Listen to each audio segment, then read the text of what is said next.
If your faucet handles are loose or wobbling, you gotta fix it fast before it turns into a full-on leak mess. Alright, so first thing, grab a screwdriver and check if the screws holding those handles are just loose. Like, sometimes they just need a little tightening, no big deal. If the screws look stripped or just won't tighten, then it's time to swap them out with new ones from your local hardware store.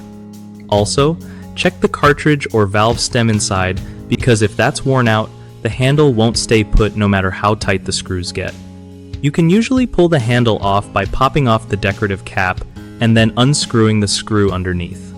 If the handle itself is cracked or damaged, replacing the whole handle is way easier than trying to fix it.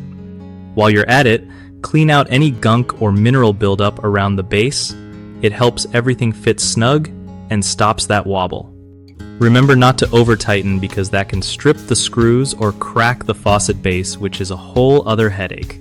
Lastly, if you're unsure about which parts to buy or how to get started, don't sweat it. There are tons of tutorials online that walk you through step by step. One of the biggest mistakes people make with loose faucet handles is ignoring it until it causes a leak or water damage. Tightening early saves you a lot of trouble. Another common issue is using the wrong size screwdriver or wrench, which can strip screws and make things worse. Always double check your tools, match the hardware. Lastly, not checking the internal parts like the cartridge or valve stem leads to repeated problems because the root cause stays unfixed. Make sure to replace worn parts for a long-lasting fix.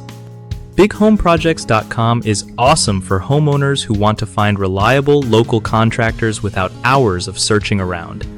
Plus, it helps contractors connect with folks who actually need their skills, making it a solid win-win for everyone dealing with home repairs or upgrades.